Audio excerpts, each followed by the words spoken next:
Student, स्वागत है आप सबका संस्कार इंग्लिश वर्ड चैनल पर। तो जो क्लास 10th इम्पॉर्टेंट ऑब्जेक्ट की जो सीरीज चल रही थी साइंस की 200 क्वेश्चन की, उसका ये है पार्ट नंबर 2। इसमें रहेंगे आपके क्वेश्चन नंबर 21 से 40 तक। तो स्टार्ट करते हैं क्वेश्चन नंबर 21। निकट दृष्टि दोष दूर करने के लिए किस लेंस का उपयोग किया जाता है? तो इसका जो राइट आंसर है वो है अवतल लेंस। बहुत सारे बच्चे कंफ्यूज हो जाते हैं कि इसे निकट या दूर में। तो याद रखें, जो छोटा आ है ये छोटा बड़ा में सबसे पास आ जाता है और निकट का मतलब होता है पास। क्लियर हुआ? तो आपको याद रहेगा। Question number 22। दूरदृष्टि दोष को दूर करने के लिए किस लेंस का उपयोग किया जाता है? तो इसका जो राइट आंसर है वो है उत्तल लेंस। अब आप समझ गए होंगे कि छोटा आ और ऊ में पास कौन है। तो पास है आपका आ, इसीलिए निकट के लिए अवतल और दूर के लिए किसका? उत्तल लेंस का प्रयोग किया जाता है। Question number 23। तो 23 में है लिंग निर्धारण करने वाले गुणसूत्र को क्या कहते हैं? तो इसका राइट आंसर है लिंग गुणसूत्र। यदि क्वेश्चन में पूछा जाए कि कौन सा गुणसूत्र लिंग का निर्धारण करता है तो उसका आंसर आप लिखना वाई गुणसूत्र। विद्युत घंटी किस प्रकार की चुंबक का प्रयोग किया जाता है विद्युत घंटी में? तो इसका जो राइट आंसर है वह है विद्युत चुंबक।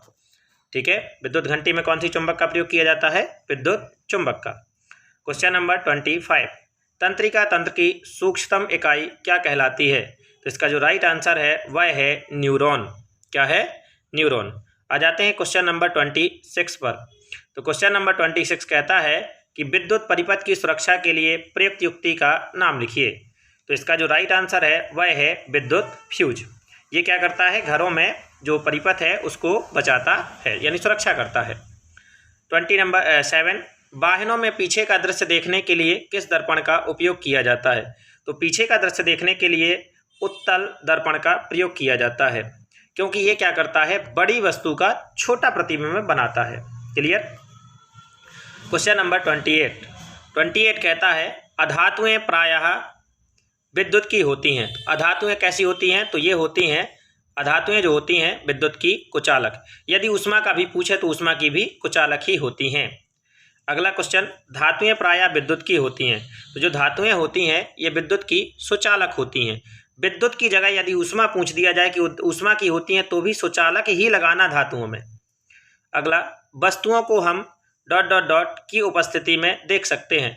तो जो वस्तुएं हैं उन्हें हम प्रकाश की उपस्थिति में देख सकते हैं। किसकी उपस्थिति में देख सकते हैं? प्रकाश की।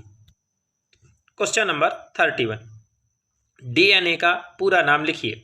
तो इसका जो पूरा नाम है वो है डीऑक्सी राइबो न्यूक्लिक अम्ल। यदि डी की जगह पे आर पूछ दिया जाता है, आरएनए का पूरा नाम, तो बस डीऑक्सी हटा देना, राइबो न्यूक्लिक अम्ल हो जाएगा। ये क्वेश्चन आ भी गया। आरएनए का पूरा नाम लिखिए। तो इसका राइट आंसर क्या हो जाएगा? राइबो न्यूक्लिक अम्ल। क्लियर हुआ कि नहीं? अब आते हैं क्वेश्चन नंबर 33। तो इसमें कह रहा है पलकों का झपकना किस क्रिया का उदाहरण है?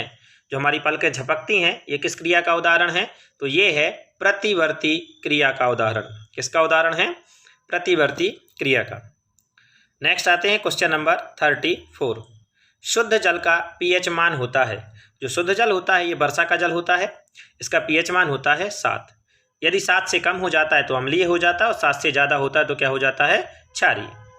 Question number 35। अम्लों का पीएच मान क्या होता है? तो अम्लों का जो पीएच मान होता है वो होता है 7 से कम। अभी आपको बताया भी है। और अगर क्षारों का पूछ दे तो 7 से अधिक। Question number 35।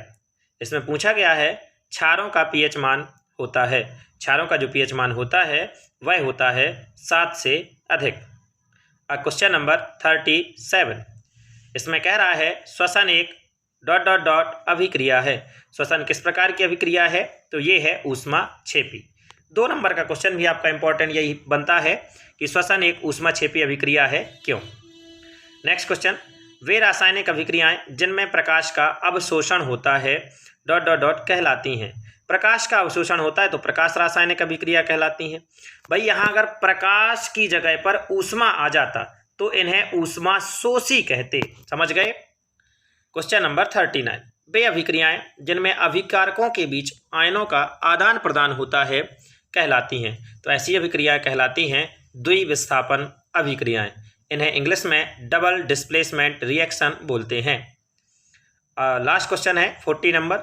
वह अभिक्रिया जिसमें दो या दो से अधिक पदार्थ मिलकर एक नया पदार्थ बनाते हैं कहलाती है। ये कहलाती है हमारी संयोजन अभिक्रिया।